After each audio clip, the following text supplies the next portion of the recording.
Good morning, dear students. Today, let us begin with the drama that's prescribed to you. That's Sunny Morning, written by Jacqueline and Serafin, who happen to be the most popular playwrights of the Spanish language. Indeed, they are popularly called as Golden Boys of Madrid Theatre, who are the most popular playwrights of early 20th century. They have written many comedies in Spanish language which have been translated to various languages across the world.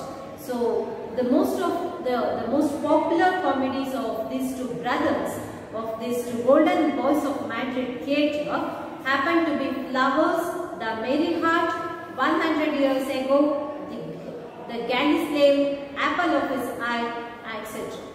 And here the present prescribed play, that is Sunny Morning, is a play which speaks to us about reunion of two individuals who had departed many years before.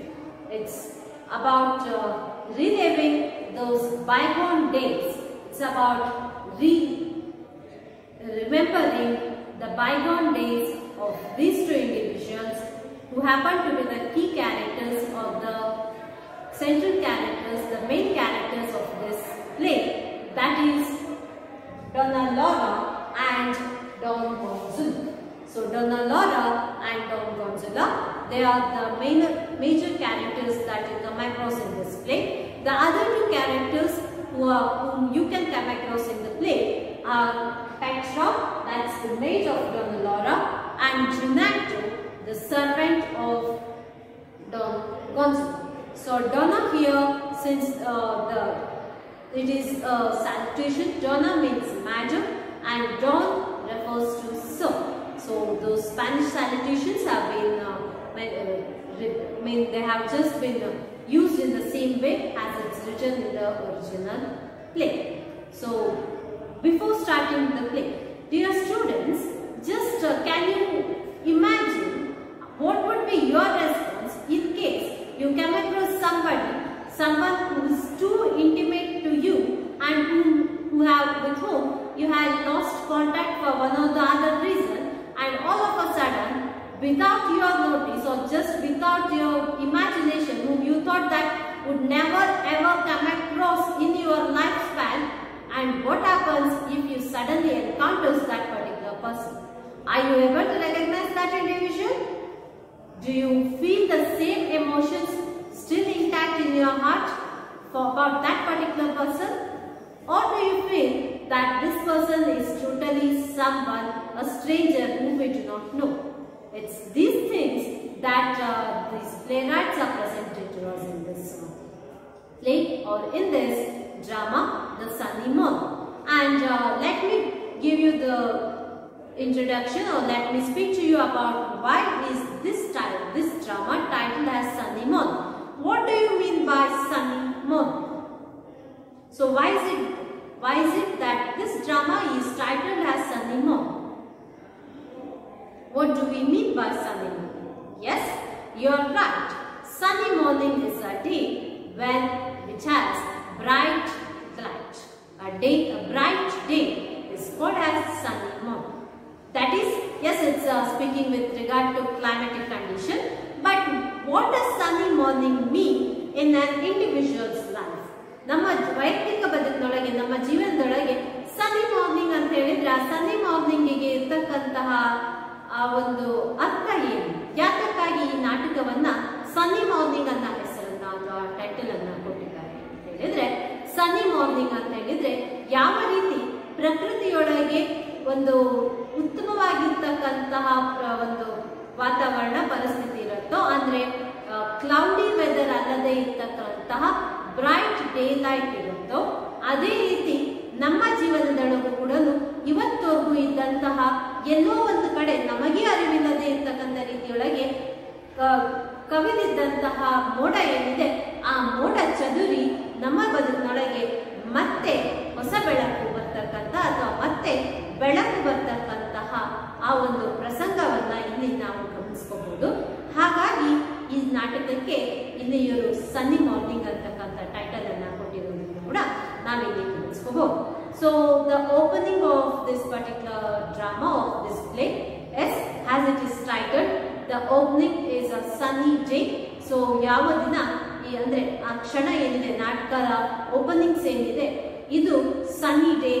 Sunny day ಅಂತ ಹೇಳಿದ್ರೆ ಈ ಹಿಂದಿನ 2 ದಿವಸಗಳು ಮೋಡ ಕವಿದಿತ್ತು, ಮಳೆ ಸುರಿತಾ ಇತ್ತು, ಅದು ಹೊರಗಡೆ ಬಂದು ಒಂದು ಟೈಮ್ ಅನ್ನ ಸ್ಪೆಂಡ್ ಮಾಡಲಿಕ್ಕೆ ಉತ್ತಮವಾಗಿರ್ತಕ್ಕಂತಹ ಸಂದರ್ಭ ಆಗಿರಲಿಲ್ಲ. ಆದರೆ ಇವತ್ತು ಬೆಳಕು ಬಂದಿದೆ, ಸೂರ್ಯನ ಕಿರಣಗಳು ಚೆಲ್ತಾ ಇದೆ, ಹಾಗಾಗಿ ಆ ಒಂದು ವಾತಾವರಣ ಪರಿಶುದ್ಧವಾಗಿದೆ. ಅಂತ ಒಂದು ಸನ್ನಿ ಬ್ರಾಡ್ ಡೇ ಲೈಟ್ ನೊಳಗೆ ಮ್ಯಾಡ್ರಿಡ್ನ ಪಾರ್ಕ್ ನಲ್ಲಿ ನಡೀತಕ್ಕಂತಹ ಒಂದು ಘಟನೆ ಈ ನಾಟಕದೊಳಗೆ ಕಾಣ್ತಕ್ಕಂಥದ್ದು. So how is the stage? Stage ಯಾವ ರೀತಿ ಸೆಟ್ ಆಗಿದೆ ಇದನ್ನ ನಾವು ಗಮನಿಸೋಣ. ಸೀನ್ ಅಂದ್ರೆ ಈ ನಾಟಕದೊಳಗೆ ಈಗಾಗಲೇ ನಾನು ಹೇಳಿದಂತೆ the main characters of the play happen to be Dona Laura and Don Gonzalo. So Dona Laura that is and Don Gonzalo ಇವರಿಬ್ರು ಈ ನಾಟಕದ ಮುಖ್ಯ ಪಾತ್ರಧಾರಿಗಳು. ಈ ಇಬ್ಬರ ಜೊತೆಗೆ ನಾವು ಈ ನಾಟಕದಲ್ಲಿ ಕಾಣ್ತಕ್ಕಂತಹ ಇನ್ನೆರಡು ಪಾತ್ರಗಳು ಪೆಟ್ರಾ ದ ಮೇಡ್ ಅಂದ್ರೆ ಡೊನಾ ಲಾರನ ಜೊತೆಯಲ್ಲಿ ಕೆಲಸ ಮಾಡ್ತಕ್ಕಂತಹ ಮನೆ ಕೆಲಸದವಳು, ಅದೇ ರೀತಿ Juanito the servant of Don Gonzalo. So ಈ 4 ಜನ ನಮಗೆ ಈ ನಾಟಕದೊಳಗೆ ಕಾಣ್ತಾ ಹೋಗ್ತಾರೆ.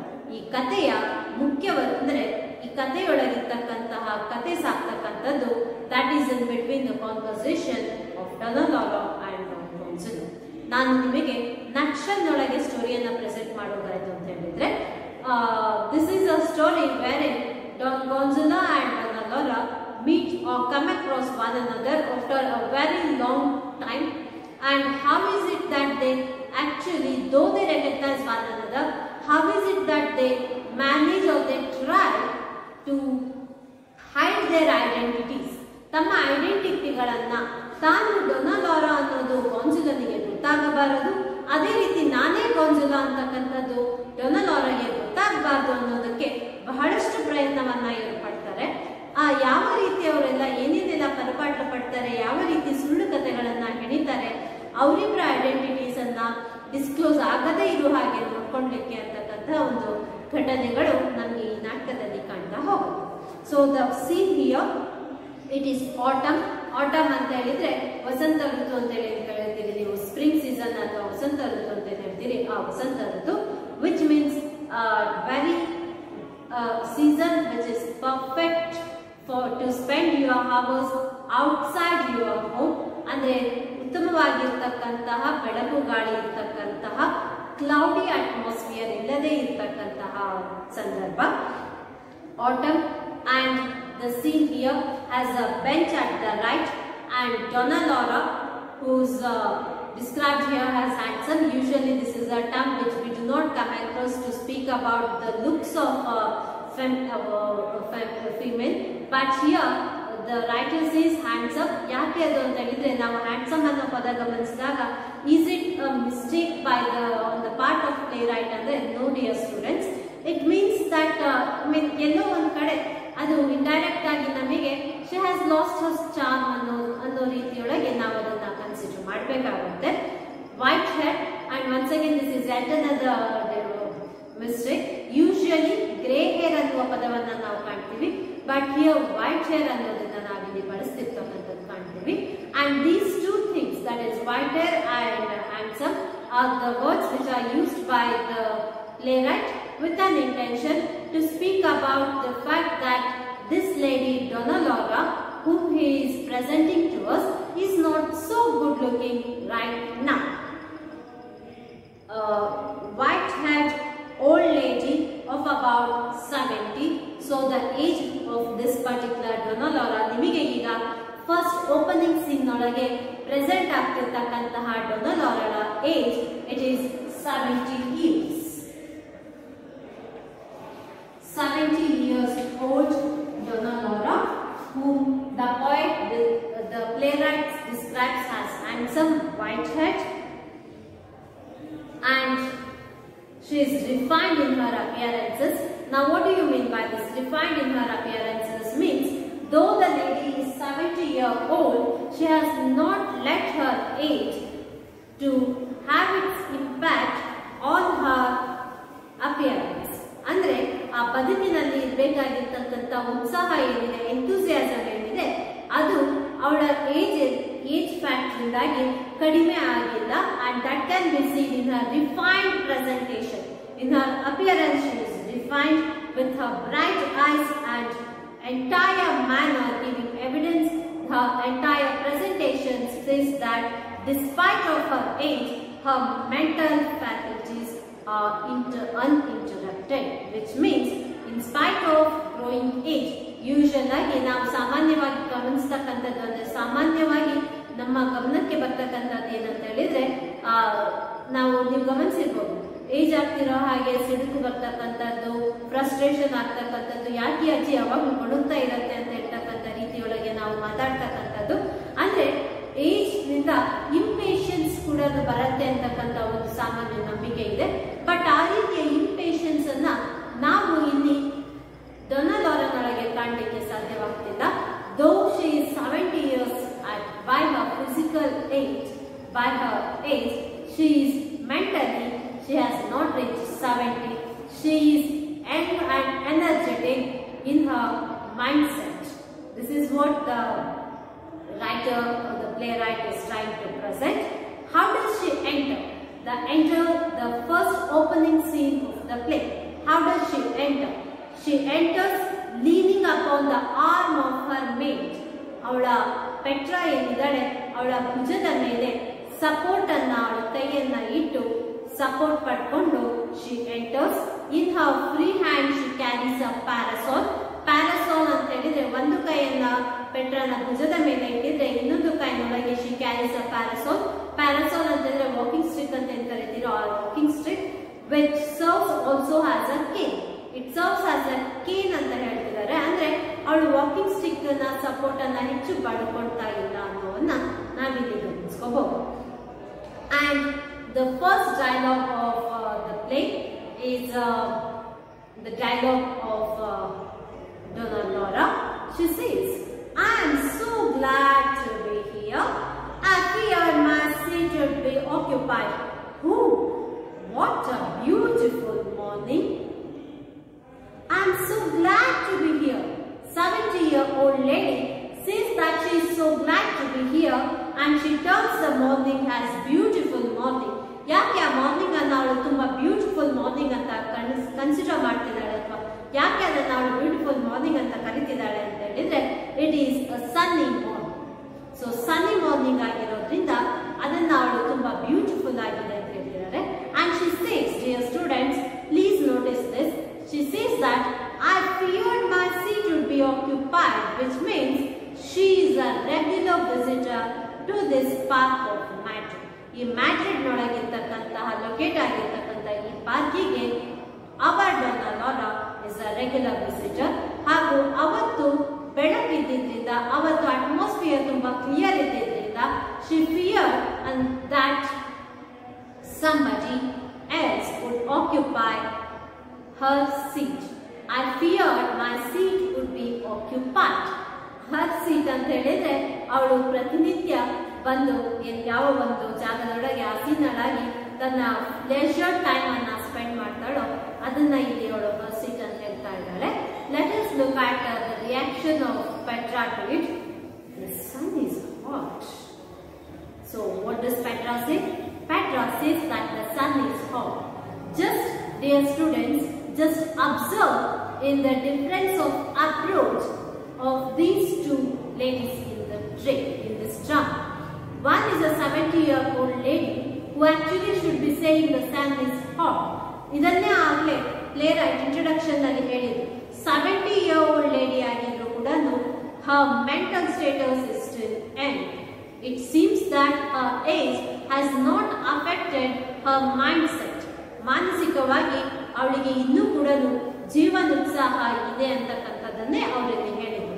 ಆ ಜೀವನೋತ್ಸಾಹ ಹೊಂದಿರತಕ್ಕಂತಹ ಒಬ್ಬ ಹಿರಿಯ ನಾಗರಿಕರು ಈ ಡೊನಾ Lara. And that is something which we can notice when in her reaction to that bright sunny day. Her reaction is, "It is a beautiful morning."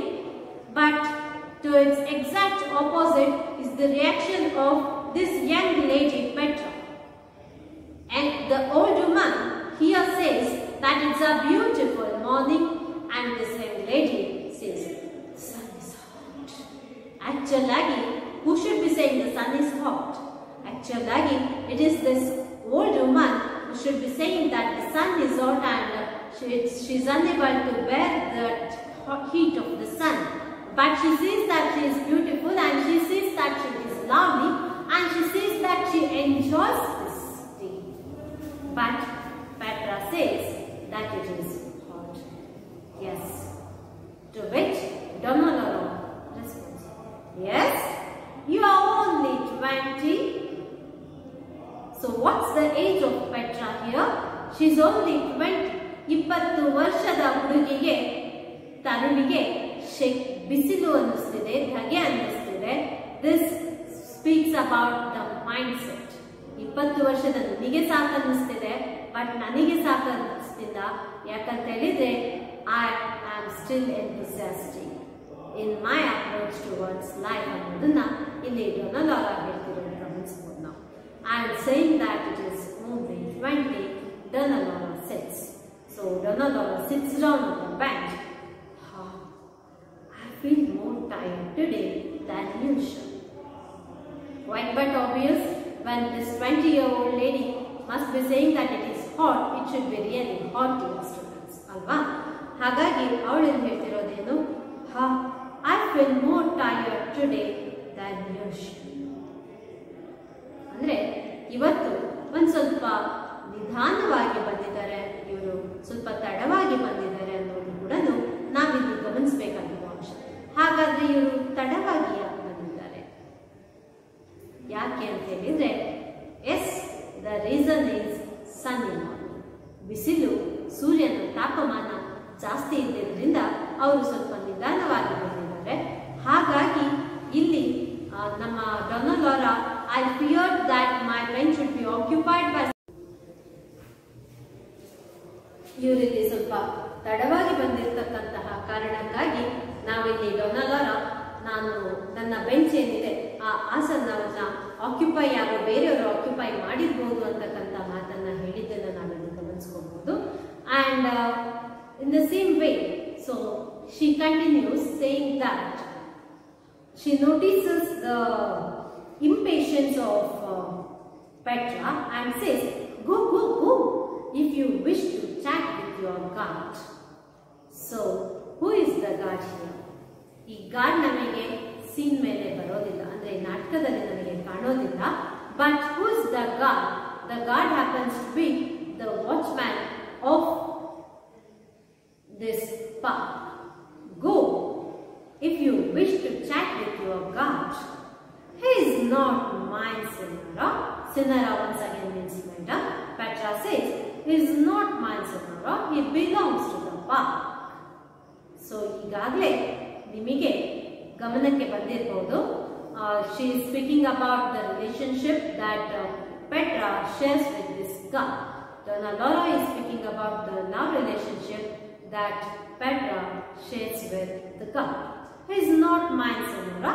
ಅವಳು ಮಾಡಿದಂತ ತಮಾಷೆ ಏನಿದೆ, ಆ ಹಾಸ್ಯಕ್ಕೆ ಇವರಲ್ಲಿ, no, he is not mine, he belongs to the park, which means he is not my god, he belongs to the park. He belongs more to you than he does to the park. Go, find him, but remain within calling distance. This is what Donna Laura says. Means, she says that she is aware of the relationship that they share, and so he is yours just as he belongs to the park, but you have the permission to go and talk to him, but remain under calling distance. Tumba dura hogbeedi, just be around here and be ready to go back home when I call you out. Be under calling distance, or be within calling distance. I see him there waiting for me. Just have a look, dear students. So just few minutes before, our Petra was denying the fact that she shares a good term of relationship with the guard. She says that he is not mine, he belongs to the park. But when Laura says that she is aware of these two persons, that Petra and the guard, and so she says that he is yours just as it belongs to the park. Petra is all ready. She is all ready to go and meet the guard. ಅಂದ್ರೆ ಅವಳು ತುದಿಗಾಲದೊಳಗೆ ನಿಂತಿದ್ದಾಳೆ. Petra ಕಾಯ್ತಾ ಇದ್ದಾಳೆ. She is eager, she is impatient. ಈಗಾಗಲೇ ತಡವಾಗಿ ಬಂದಿದ್ದಾಳಲ್ಲ, she is impatient and she is eager to meet this guy, this particular fellow whom she actually accompanies. The reason, it's the main reason why she accompanies our Donna Laura to the park is to talk to this guy. So she says, I see him there waiting for me. Do not remain more than 10 minutes. So what is the instruction given by Donna Laura to Petra? Do not remain for more than 10 minutes. 10 ನಿಮಿಷಕ್ಕಿಂತ ಹೆಚ್ಚು ನೀನಲ್ಲಿ ಸಮಯವನ್ನು ಕಳೆಯಬೇಡ. Which means come back as early as possible. Very well, Senora. She walks towards right. That is the exit of Petra here, and she is in a hurry. Wait a moment. The exit of Petra. She walks towards right. When Petra is moving towards right, she calls. That is, Laura calls Petra to wait a minute. What's it? What does Senora wish? What does Senora wish? ಯಾಕಾಗಿ ಕರೆದ್ರಿ ನನ್ನನ್ನ? ಅಂದ್ರೆ ಆ ಕಾತುರತೆಯೊಳಗೆ, ಗಾರ್ಡನ್ನ meet ಮಾಡುವ ಕಾತುರತೆಯೊಳಗೆ Petra ನಮ್ಮ ಡೊನಾಲೋರಳಿಗೆ bread crumbs ಅನ್ನ ಕೊಡ್ತಕ್ಕಂಥದ್ದನ್ನ, hand over ಮಾಡ್ತಕ್ಕಂಥದ್ದನ್ನ ಮರೆತು ಹೋಗಿದ್ದಾಳೆ. Bread crumbs ಅಂತ ಹೇಳಿದ್ರೆ ಒಣಗಿದ ಬ್ರೆಡ್ಡಿನ ಚೂರುಗಳು. ಆ ಒಣಗಿದ ಬ್ರೆಡ್ಡಿನ ಚೂರುಗಳನ್ನ ಇಲ್ಲಿ ಡೊನಾಲೋರನಿಗೆ ಹ್ಯಾಂಡ್ ಓವರ್ ಮಾಡಬೇಕಾಗಿದ್ದನ್ನ ಪೆಟ್ರಾ ಮರ್ತೋಗಿರ್ತಕ್ಕಂಥದ್ದು. and she reminds, that is Donna Laura reminds Petra, give me the breadcrumbs. I don't know what's the matter with me. ಯಾತಕ್ಕೆ ಇವತ್ತು ನಾನು ಕೆಲಸಗಳನ್ನ ಮರ್ತು ಹೋಗ್ತಾ ಇದ್ದೀನಿ? ನಾನು ನಿಮಗೆ ಅದನ್ನ ಕೊಟ್ಟು ಹೋಗ್ಬೇಕಾಗಿತ್ತಲ್ಲ. I am sorry, I forgot to give those breadcrumbs to you ಅನ್ನೋದನ್ನ ಇಲ್ಲಿ Petra, I don't know what is the matter with me. Why is it that I forgot that I should hand over these breadcrumbs to you? I do. That's the response of Donna Laura with all smiles. Smiling, she says, I do. Your head is where your heart is, with the guard. ಹಾಸ್ಯ ಚಟಾಕಿಯನ್ನ ಇಲ್ಲಿ ನಿಮ್ಮ Donna ಲೋರಾ ಪೆಟ್ರಾಳ ಮೇಲೆ ಅಥವಾ ಹಾಸ್ಯ ಚಟಾಕಿಯನ್ನ ಹಾಸ್ತಿರೋದನ್ನ ನಾವು ಗಮನಿಸ್ತೀವಿ. She says that Petra's head is not with Donna Laura, but her head is where her heart is. ಅಂದ್ರೆ ಪೆಟ್ರಾಳ ಮನಸ್ಸೇನಿದೆಯೋ ಅಲ್ಲೇ ಅವಳ ಬುದ್ಧಿಯೂ ಕೂಡ ಇದೆ. ಅವಳ ಗಾರ್ಡ್ ಇರುವ ಜಾಗಕ್ಕೆ ಅವಳ ಬುದ್ಧಿ ಅವಳನ್ನ ಸೆಳಿತಾ ಇರೋದ್ರಿಂದ she says that she is totally absent here. She is physically present but mentally absent here, and so she has forgotten to hand over those breadcrumbs. And actually ಈ breadcrumbs ಅನ್ನ ತಗೊಂಡು ಬಂದು ನಮ್ಮ Donna ಲೋರಾ she spends her time here by feeding pigeons. So this is what we usually see. I mean, this is the usual time pass of Donna Laura that we notice here.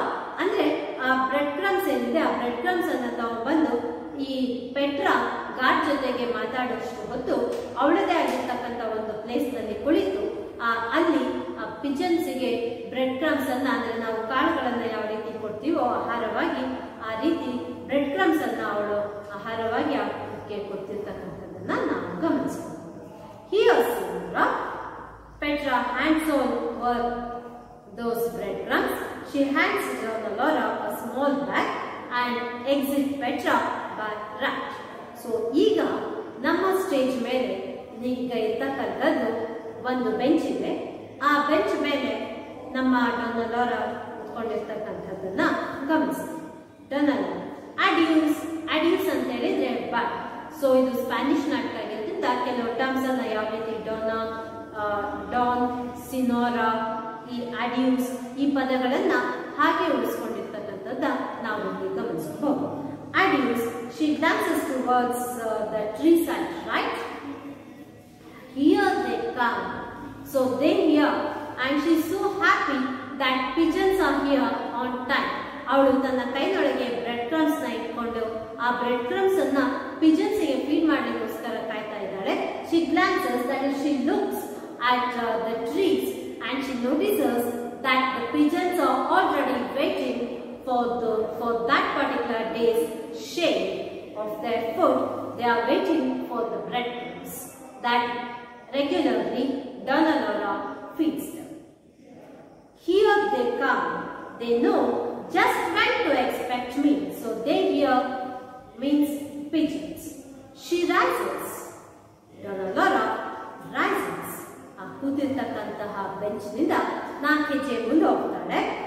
Rises, walks towards right and throws 3 handfuls of breadcrumbs. 3 ಮುಷ್ಟಿ bread crumbs ಅನ್ನು ಅವಳು ಅಲ್ಲಿ ಹಾಕ್ತಿರ್ತಕ್ಕಂಥದ್ದು ಗಮನಿಸ್ತೀವಿ. These are for the sparrows, these are for the buffons, and these for little ones which are the most persistent. ಅವಳು ಇಲ್ಲಿ pigeons ಏನಿದಾವೆ ಆ pigeons ನ ಆಲೋಚನೆ ಕ್ರಮಗಳನ್ನ ಹೇಳ್ತಾ ಇದ್ದಾರೆ. ಫಸ್ಟ್ ಹಿಡಿಯನ್ನೇನು ಹಾಕಿದ್ದು ಅದು ಆ ಪಿಜನ್ಸ್ ಏನಿದೆ ಅದರಲ್ಲಿರ್ತಕ್ಕಂತಹ ಒಂದಷ್ಟು ಬುದ್ಧಿಮತ್ತೆ ಜಾಸ್ತಿ ಅಂದ್ರೆ ಅದು ಬೇಗ ಗಮನಿಸ್ತಕ್ಕಂಥ ಹೊಕ್ಕೆ ಅಂತೆ. ನೆಕ್ಸ್ಟ್ ಏನಿದೆ ಅದು ಸ್ವಲ್ಪ ಜೋರಾಗಿರ್ತಕ್ಕಂಥ ಹೊಕ್ಕೆ ಅಂತೆ. ನೆಕ್ಸ್ಟ್ ಇರ್ತಕ್ಕಂಥ ಸಮಾಧಾನವಾಗಿ ತಾಳ್ಮೆಯಿಂದ ತಾವು ಆಹಾರವನ್ನ ಕಾದಿ ಪಡ್ಕೊಳ್ತಕ್ಕಂಥ. She laughs and returns to her seat and enjoys watching these pigeons feeding themselves. ಇದು ಈಗ ಸದ್ಯಕ್ಕೆ ನಮಗೆ ಕಾಣ್ತಿರ್ತಕ್ಕಂಥ scene. She is totally deeply immersed and she keeps on explaining about these pigeons. She says that yes, this is the one. ಅಂದ್ರೆ ಅವಳು ಎಷ್ಟರ ಮಟ್ಟಕ್ಕೆ ಆ pigeons ಗಳನ್ನ ಐಡೆಂಟಿಫೈ ಮಾಡ್ತಿದ್ದಾಳೆ ಅನ್ನೋದು ನಮಗೆ ಅವಳು ಅಷ್ಟು ರೆಗ್ಯುಲರ್ ಆಗಿ ಆ ಪಾರ್ಕಿಗೆ ವಿಸಿಟ್ ಮಾಡ್ತಿದ್ದಾಳೆ ಅನ್ನೋದನ್ನ ಗಮನಿಸಬಹುದು. She says that the big one, this is the big one, this comes first and this takes its share and it flies and goes and sits on the tree, and these some other pigeons just usually pigeons do not quarrel among themselves, but ಇವೆರಡು ಇಂತಹ pigeons ಗೋಸ್ಕರ ಅಂದ್ರೆ which actually fight a bit of fight to get their share, and finally these are for those pigeons which would be eating from my hand ಅಂತ ಹೇಳ್ಕೊಂತ ಕೈಯನ್ನ ಅವಳು ಕೊಡ್ತಾಳೆ. just as she spreads the bread crumbs. ಇದು ತುಂಬಾ ಸಮಾಧಾನವಾಗಿರ್ತಕ್ಕಂಥ ಪಿಜನ್ಸ್ಗೆ ಅಂತ ಹೇಳ್ಬೇಕಾದ್ರೆ what we can notice here is Donna Laura in a peaceful mind. pigeons ಶಾಂತಿಯ ಸಂಕೇತ. ಹಾಗಾಗಿ ಶಾಂತಿಯ ಮನಸ್ಥಿತಿಯೊಳಗೆ ಅವಳು ಆ ಪಿಜನ್ಸ್ ಜೊತೆಗೆ ತನ್ನ ಒಂದು ಲೆಜರ್ ಟೈಮ್ ಅನ್ನ ಸ್ಪೆಂಡ್ ಮಾಡ್ತಿರೋದನ್ನ ನಾವಿಲ್ಲಿ ಗಮನಿಸ್ಕೋಬಹುದು.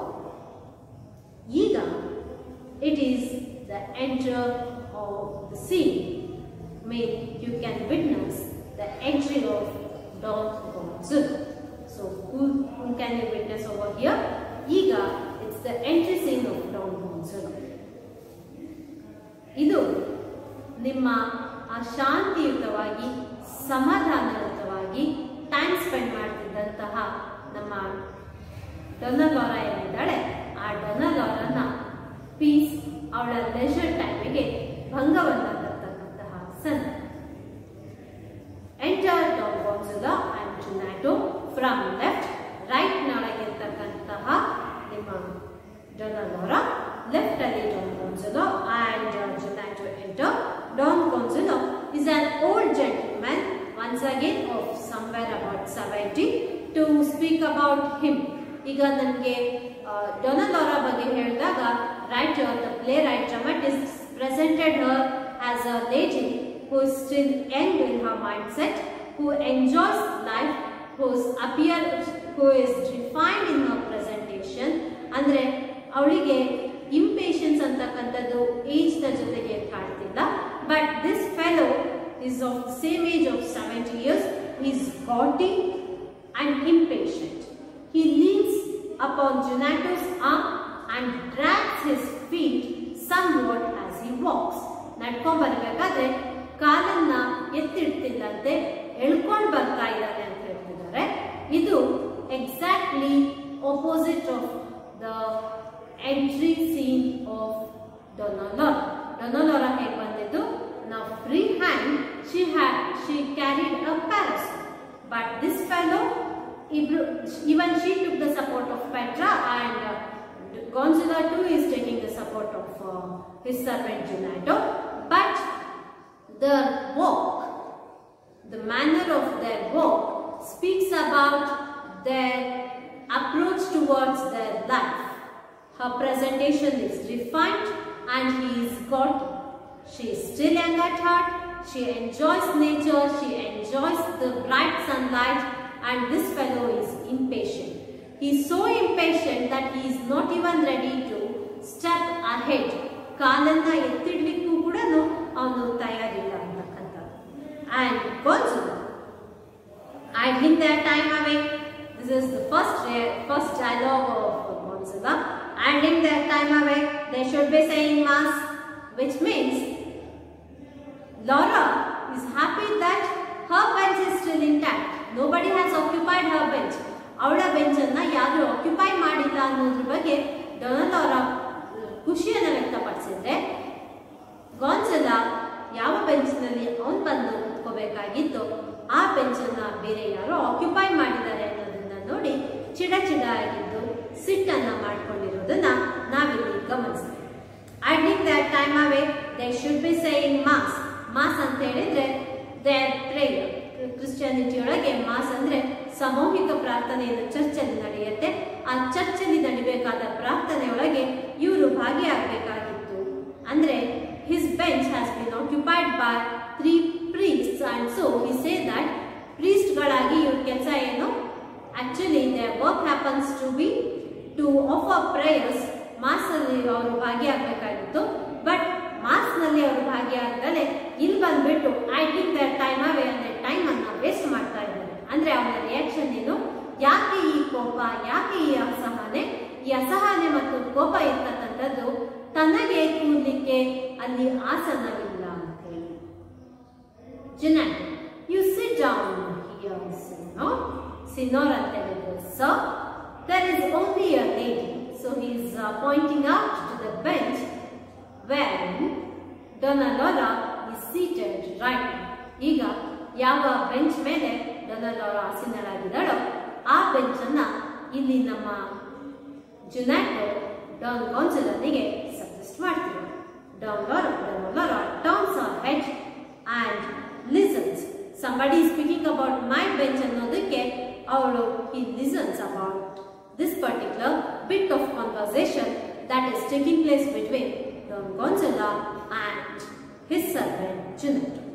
I want Junato. I want a bench to myself. This is what Gonzalo's response is. ಯಾರ್ಯಾರದ ಬೆಂಚ್ ಅನ್ನ ನಾನು ಶೇರ್ ಮಾಡೋದು. I want a bench for myself. But there is none. How can you sit? How can you get a bench for yourself when there is none? Which means all the benches are occupied, and so you cannot sit here. At this point, you can see Gonzalo getting irritated. He gets irritated and says, "That one over there is mine." So he is pointing out to the bench on which these 3 priests are seated. Rub them out. How they go? That one, there is mine. There are 3 priests sitting there. So Junato responds adike, haudu ನೀವು ದಿವಸ ಬಂದು ಅಲ್ಲೇ ಕೂರ್ತಿದ್ರಿ, but 3 priests are seated there, and how can you claim that bench to be yours? Because dear students, it's a public property, ಅಲ್ವಾ? Park ಅಂತಕ್ಕಂಥದ್ದು public property. ನಾನು ದಿವಸ ಇಲ್ಲೇ ಬಂದು ಕೂತ್ಕೊಂತೀನಿ, ಇದು ನನ್ನ ಬೆಂಚ್ ಬಿಟ್ಕೊಡಿ ಅಂತ ಹೇಳ್ತಕ್ಕಂಥದ್ದು ಚಿಕ್ಕ ಮಕ್ಕಳ ಧೋರಣೆ ಸರಿ, but not to someone who is grown up. It is not a grown up attitude. But ಇಲ್ಲಿ ಗಾನ್ಜಲೋ ಹೇಳ್ತಿರೋದು, he claims, he asks him to rout them out. Rout them out ಅಂತ ಹೇಳಿದ್ರೆ ask them to go out. ಅವರನ್ನ ದೂರ ಹೊರಗೆ ಹೋಗಕ್ಕೆ ಹೇಳೋದು, ಗದ್ರು ಅವರನ್ನ ಕಳಿಸ, ಅವರನ್ನ rout them out. How they go? ಇನ್ನೂ ಹೋಗ್ಲಿಲ್ಲ. No, indeed, they are talking. So what are these 3 men doing? What are these 3 priests doing? They are talking. just as if they were glued to the seat. No hope of their living. Come this way, Donato. ಬೇರೆ ಯಾವುದೇ option ಇಲ್ಲದೆ as if they are glued. ಆ ಬೆಂಚ್ಗೆ ಅವರು stick on ಆಗ್ಬಿಟ್ಟಿದ್ದಾರೆ, ಇನ್ನೇನು ಕಾಯೋದ್ರೊಳಗೆ ಅರ್ಥ ಇಲ್ಲ. So let us find some other way, some other place to be seated ಅಂತ ಹೇಳ್ಬಿಟ್ಟು come this way, Donato ಅಂತೇಳಿ ಅವನು ಗಾನ್ಜುಲಾ ಜುನಾಟೋನ ಕರ್ಕೊಂಡು they move towards right. Dear students, ಈಗ ನೀವು ಗಮನಿಸಿರ್ಬೇಕು, ನಮ್ಮ ಸ್ಟೇಜ್ ಮೇಲೆ ಈಗ ರೈಟ್ ಸೈಡ್ ನೊಳಗೆ ಒಂದು ಬೆಂಚ್ ನೊಳಗೆ ಇವರು ಮಾತ್ರ, ಡೊನಾಲ್ಡ್ ಲಾರಾ ಮಾತ್ರ ಕುಳಿತಿರ್ತಕ್ಕಂಥದ್ದು. ಆ ಬೆಂಚ್ ಮಾತ್ರ ಖಾಲಿ ಇರೋದು. ಆ ಬೆಂಚ್ ಬಿಟ್ಟು ಈ ಪಾರ್ಕ್ನೊಳಗೆ ಯಾವ ಬೆಂಚ್ ಕೂಡ ಖಾಲಿ ಇಲ್ಲ. ಡೊನಾಲ್ಡ್ ಲಾರಾ ಎಂಡೇಜ್ she look up. ಅಂದ್ರೆ they move towards right. ಆ ಬೆಂಚ್ ಮಾತ್ರ ಏನ್ ಖಾಲಿ ಇದೆ, ಅಲ್ಲಿ ಆ ಬೆಂಚಿನ ಇನ್ನೊಂದು ತುದಿಗೆ this fellow Gonzalo sits. He started to be seated on the bench. Look out ಅಂದ್ರೆ ನಿಲ್ಲಿ ಅಂತ ಹೇಳ್ತಕ್ಕಂಥ. All of a sudden ಆಗಿ ಅಬ್ರಪ್ಟ್ ಆಗಿ ಇಲ್ಲಿ ನಿಮ್ಮ ಗಾನ್ಜುಲನಿಗೆ ಲಾರಾ ಮಾತಾಡ್ತಕ್ಕಂಥದ್ದನ್ನ ಗಮನಿಸ್ತೀವಿ. ಇನ್ ವೆಸ್ಟರ್ನ್ ಕಂಟ್ರೀಸ್ ನಮ್ಮಲ್ಲಿ ಸಹಜ, ಯಾರೇ ಬಂದ್ರು ಕೂಡ ಪರಿಚಯ ಇದ್ದಿದ್ರು ಕೂಡ we do not actually going for the regular formalities of good morning and such things or excuse me or such greetings ಅನ್ನ ನಾವು ಯೂಸ್ ಮಾಡೋದಿಲ್ಲ. But in Western countries, to use these greetings are considered to be mark of a well-mannered individual. ಹಾಗಾಗಿ ಅವರಲ್ಲಿ the moment she says look out ಅಂದ್ರೆ ನೀವ್ಯಾಕೆ ಕೂತಿದ್ದೀರಾ ಅಂತ ಹೇಳ್ಬಿಟ್ಟು ಅವರು ಪ್ರಶ್ನೆ ಮಾಡಿದಾಗ look out ಅಂದ್ರೆ ನೀವ್ಯಾಕೆ ಬಂದ್ರಿ ಅಂತ ಕೇಳಿದಾಗ he asked, are you speaking to me, Senora? Yes, to you. This is the conversation between Gonzalo and Laura. I'll just go through it. Are you speaking to me, Senora? Yes, to you. What do you wish? What?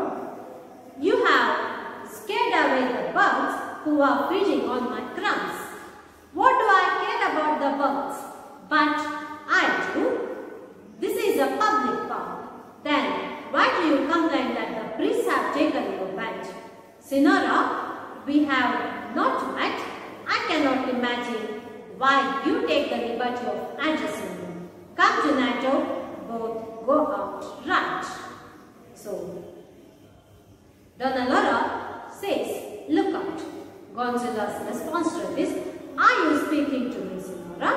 To which Donna Laura replies, yes, to you. Don Gonzalo again questions, what does she wish?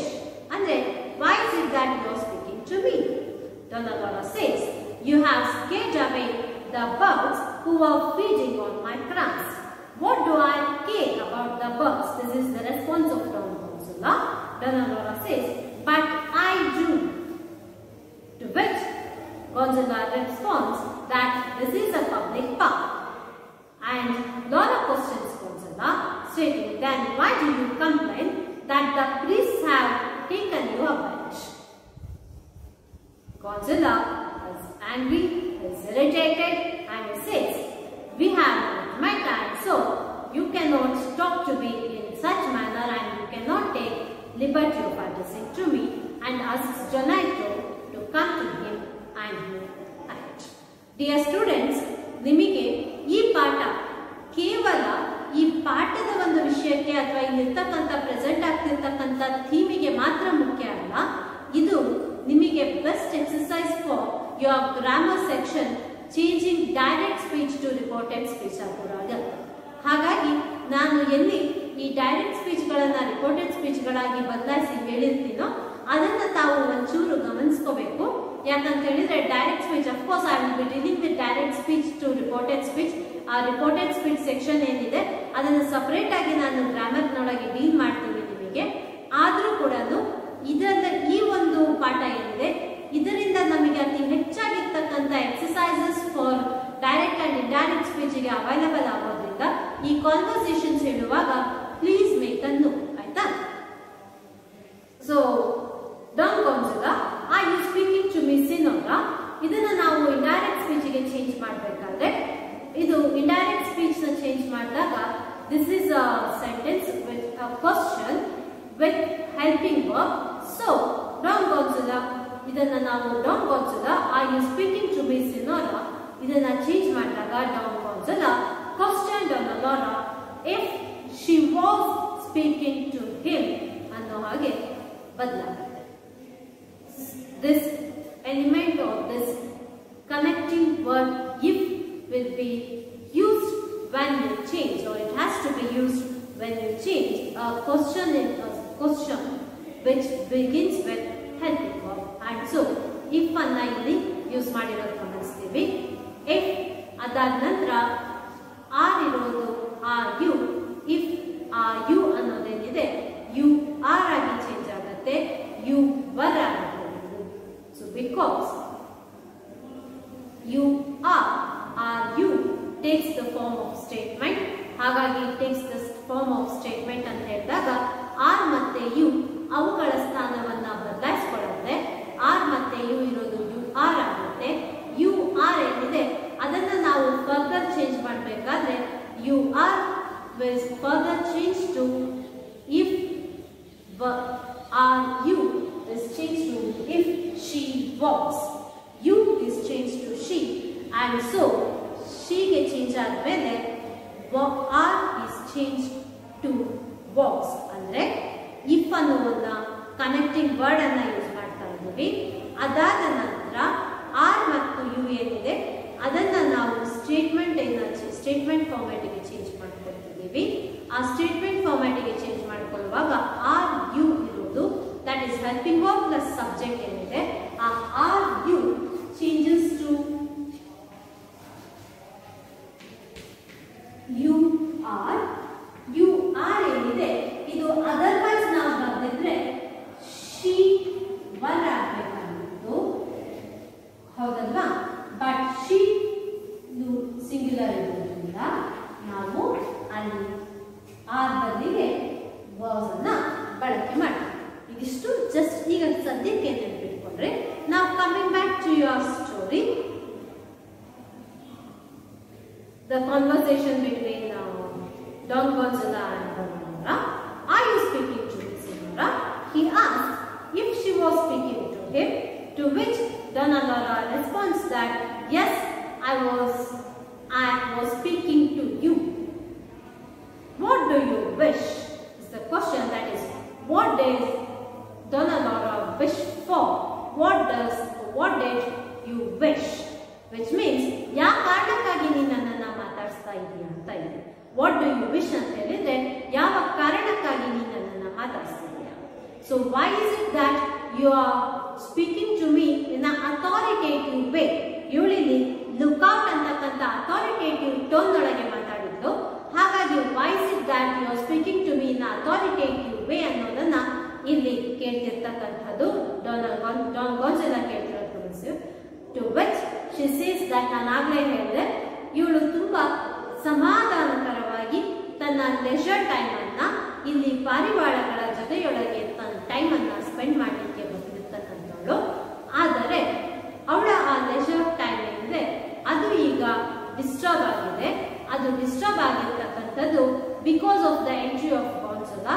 ಇಲ್ಲಿ ಒಂದಷ್ಟು dust ಏಳತ್ತೆ ಅಂತ ಹೇಳಿದ್ರೆ ಆ cool ಆಗಿರ್ತಕ್ಕಂತಹ situation ಅಥವಾ cool ಆಗಿರ್ತಕ್ಕಂತಹ circumstance ಏನಿದೆ ಅಲ್ಲಿ ಒಂದಷ್ಟು ಡಸ್ಟ್ ಅಂತ ಹೇಳಿದ್ರೆ ಅಲ್ಲಿ ಒಂದಷ್ಟು ಮಾತಿನ ಚಕಮಕಿಗಳು ಬರಲಿಕ್ಕೆ ಸಾಧ್ಯ ಇದೆ ಅನ್ನೋದನ್ನ ಇಲ್ಲಿ ನಾವು ಎಂಟ್ರಿ ಆಫ್ ಗೋನ್ಜಾಲೋನ ಎಂಟ್ರಿ ಒಳಗೆ ಗಮನಿಸ್ಕೋಬಹುದಿತ್ತು. ಯಾಕೆ ಅಂತ ಹೇಳಿದ್ರೆ ಲೇಖಕರು ಇಲ್ಲಿ ಅವನನ್ನ ಅಂದ್ರೆ ಕಥೆಗಾರರು ಅವನ ಎಂಟ್ರಿಯನ್ನ ಹೇಳುವಾಗ ಹೇಳಿರೋದೇನು ಅಂತ ಹೇಳ್ಬಿಟ್ಟು he actually even does not bother to step ಅಂದ್ರೆ ಕಾಲನ್ನ ಎತ್ತಿಡ್ಲಿಕ್ಕೂ ಕೂಡ ಅವನು ಪ್ರಯತ್ನ ಪಡ್ತಾ ಇಲ್ಲ, ಅದನ್ನು ಕೂಡ ನಾವು ಮಾಡ್ತಿಲ್ಲ. He is just dragging his leg. ಆ ಡ್ರ್ಯಾಗ್ ಲೆಗ್ ಏನಿದೆ ಆಗ ಮಂಡೆ ಹೇಳುತ್ತೆ. ಆ ಮಂಡೆ ಹೇಳುತ್ತೆ ಇದು ಇಲ್ಲಿ ಇವರ ನಡುವೆ ಅಂದ್ರೆ ಆ ಶಾಂತಿಯುತವಾಗಿರ್ತಕ್ಕಂತಹ ಜಾಗ ಒಂದಷ್ಟು ಮಟ್ಟಕ್ಕೆ ಅಲ್ಲಿ ಏನೋ ಒಂದಷ್ಟು ಡಿಸ್ಟರ್ಬೆನ್ಸ್ ಆಗತ್ತೆ ಅನ್ನೋದನ್ನ ಮುನ್ಸೂಚನೆಯಾಗಿ ಕೊಟ್ಟಿರ್ತಕ್ಕಂಥದ್ದು. ನಾಟಕ ಅನ್ನೋದ್ರೆ ನಾಟಕದ ವಿಶೇಷತೆ ಇದೆ. ನಾಟಕ ಅಂತಕ್ಕಂಥದ್ದು ಕೇವಲ ಎರಡು ಕ್ಯಾರೆಕ್ಟರ್ಸ್ ನ ಡೈಲಾಗ್ ನಲ್ಲಿ ಮಾತ್ರ ಮುಗಿಯೋದಿಲ್ಲ. ಅಲ್ಲಿ ಸೆಟ್ ಆಗ್ತಕ್ಕಂತಹ ಎಂಟೈರ್ ಸ್ಟೇಜ್ ಏನಿದೆ ಆ ಸ್ಟೇಜ್ ನೊಳಗೆ ನಾವು ಆ ಕ್ಯಾರೆಕ್ಟರ್ಸ್ ಏನ್ ಹೇಳಲಿಕ್ಕೆ ಬಯಸ್ತಿದ್ದಾರೆ, what might actually take place next ಅನ್ನೋ ಅಂಶಗಳನ್ನು ಕೂಡ ನಾವಿಲ್ಲಿ ಗಮನಿಸಬಹುದು.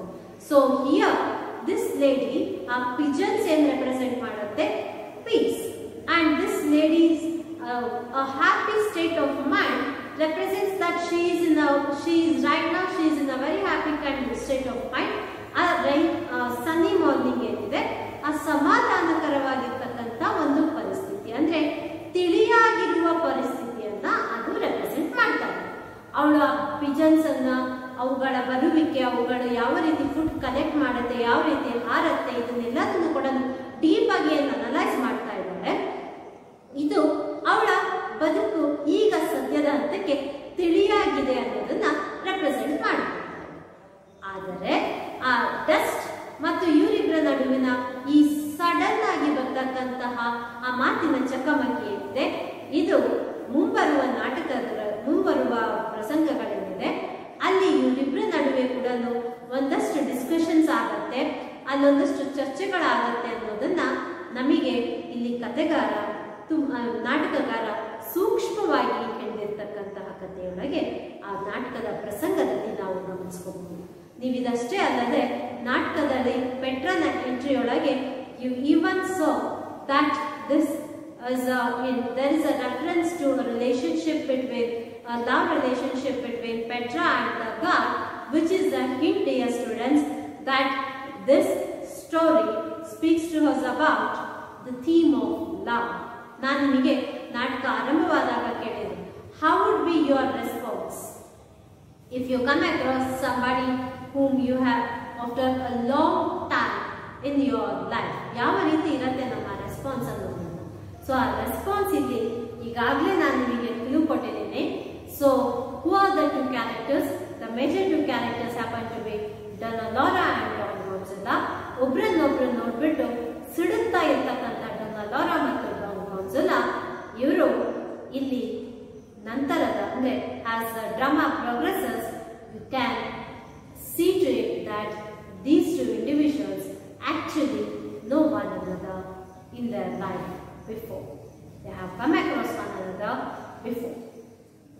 ಸೊ ಯಾತಕ್ಕಾಗಿ ಇಲ್ಲಿ ಆ ಡಿಸ್ಕಷನ್ ಒಳಗೆ ಆ ಚರ್ಚೆಯೊಳಗೆ ಏನು ಕೇಳಿರ್ತದೆ, ನೀ ಯಾಕೆ ಮಾತಾಡ್ಸಿದ್ರಿ ಅಂತ ಕೇಳಿದ್ದಕ್ಕೆ ಅವ್ರು ಹೇಳ್ತಿರ್ತಕ್ಕಂಥ ಉತ್ತರ ಏನು, because you disturb my environment, you disturb those pigeons who are feeding on the breadcrumbs in a very carefree mindset. Why should I bother about your pigeons? I am least bothered about your pigeons. This is the response of Gonzalo. He is not at all bothered, or he just does not bother about those pigeons. Andre ನಾನು ಯಾಕೆ ತಲೆ ಕೆಡಿಸ್ಕೋಬೇಕು ಅಂದ್ರೆ this speaks about his impatience or his impatient attitude and his indifferent attitude, gaudy behavior ಏನಿದೆ ಅದನ್ನ ನಾವಿಲ್ಲಿ ಇವನ ಈ response ನೊಳಗೆ ಗಮನಿಸಬಹುದು. ಬಟ್ ಅದಕ್ಕೆ ಅವನು ಹೇಳ್ತಿರ್ತಕ್ಕಂಥ this is a public park. When Laura says that she bothers about the way she bothers and she is actually worried that he has denied the food of those pigeons. ಆ pigeons ಏನು ಆಹಾರವನ್ನು ಸೇವನೆ ಮಾಡ್ತಿದ್ವು, ಆಹಾರ ಅದಕ್ಕೆ ಸಿಗದೇ ಇರೋ ಹಾಗೆ ಮಾಡ್ತಿರಲ್ಲ, ಅದರ ಬಗ್ಗೆ ನನಗೆ ಬೇಸರ ಆಗ್ತಾ ಇದೆ. ನನ್ನ ಪಿಜನ್ಸ್ ಮತ್ತು ನಾನು ಒಂದು ಉತ್ತಮವಾಗಿರ್ತಕ್ಕಂಥ ಒಂದು ಕಾಮ್ ಆಗಿರ್ತಕ್ಕಂತಹ ಸಂದರ್ಭವನ್ನ ನಾವು ಶೇರ್ ಮಾಡ್ತಾ ಇದ್ವಿ, ಅಂಡ್ ಯು ಡಿಸ್ಟರ್ಬ್ ಅಸ್ ಅನ್ನೋದನ್ನ ನಾವು ಹೇಳ್ತೇವೆ. To which this fellow says that it is a public park and I do have equal right to be here just as you do. ನಿನಗೆ ಯಾವ ರೀತಿ ಇಷ್ಟನೋ ಆ ರೀತಿ ನೀನಿಲ್ಲಿ ಹೇಗೆ ಟೈಮ್ ಸ್ಪೆಂಡ್ ಮಾಡ್ಬೋದು, ಅದೇ ರೀತಿ ನಾನು ಕೂಡ ನನಗೆ ಯಾವ ರೀತಿ ಇಷ್ಟನೋ ಅದೇ ರೀತಿ ಟೈಮ್ ಅನ್ನ ಇಲ್ಲಿ ಸ್ಪೆಂಡ್ ಮಾಡ್ತಾ ಇದ್ದೀನಿ, and you do not have any right to question this ಅಂತ ಹೇಳೋದ್ರಿಂದ ಇಲ್ಲಿ ಲಾರನ್ಗೆ ಗಾನ್ಜಲೋ ಹೇಳ್ತೇವೆ. ಡಿಯರ್ ಸ್ಟೂಡೆಂಟ್ಸ್, ಕೆಲವೇ ಕ್ಷಣಗಳ ಮುಂಚೆ ಆ ಪಾರ್ಕ್ ನೊಳಗೆ ಒಂದು ಪರ್ಟಿಕ್ಯುಲರ್ ಚೇರ್ನ ಇಲ್ಲಿ ಪ್ರೀಸ್ಟ್ಗಳು ಆಕ್ಯುಪೈ ಮಾಡಿದ್ರು ಅನ್ನೋದ್ರ ಬಗ್ಗೆ ನೀವು ರೆಸ್ಪಾನ್ಸ್ ಅನ್ನ ಗಮನಿಸ್ಕೋಬಹುದು. ಯಾರ ರೆಸ್ಪಾನ್ಸ್ ಅನ್ನ? ಗಾನ್ಜಲೋನ ರೆಸ್ಪಾನ್ಸ್ ಅನ್ನ. ಗಾನ್ಜಲೋ ಏನ್ ರೆಸ್ಪಾನ್ಸ್ ಮಾಡಿದ್ರು? they are glued to the seat and they are wasting their time instead of offering mass. ಬೇಗ ಎದ್ದು ಹೋಗಬಾರ್ದಾ, ಅವರನ್ನ ಗದ್ರಿ ಕಳಿಸುವ ಆ ಕಡೆ ಅಂತಕ್ಕಂಥ ಒಂದು ರೆಸ್ಪಾನ್ಸ್ ಅನ್ನ ಕೊಟ್ಟಿದ್ರು. ಅದನ್ನ ನಮ್ಮ ಲಾರಾ ಕಿವಿಗೊಟ್ಟು ಕೇಳಿಸ್ಕೊಂಡಿದ್ದು, ಅದನ್ನ ಈಗಾಗಲೇ ನೀವು ಗಮನಿಸಿದ್ದೀರಿ.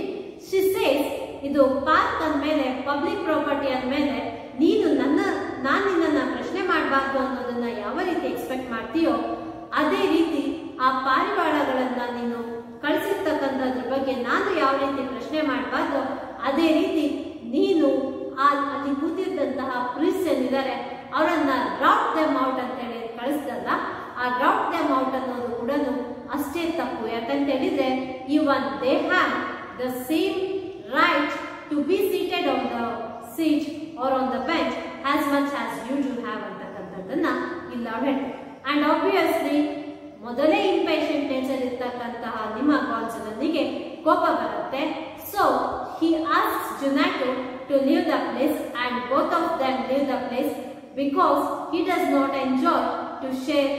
He does not enjoy that bit of conversation with Laura, and so Junato ಮತ್ತು ಗಾನ್ಸಲಾ ಬೇರೆ ಬೆಂಚ್ ಅನ್ನು ಹುಡುಕೊಂಡು ಹೋಗ್ತಾರೆ. ಆ ಬೇರೆ ಬೆಂಚ್ ಅನ್ನು ಹುಡುಕೊಂಡು ಹೋದಾಗ ಅವರಿಗೆ ಆ ಬೆಂಚ್ ಸಿಗತ್ತಾ ಅಥವಾ what happens next in this drama, what are the other incidents of the drama. Let us see about all these things in our next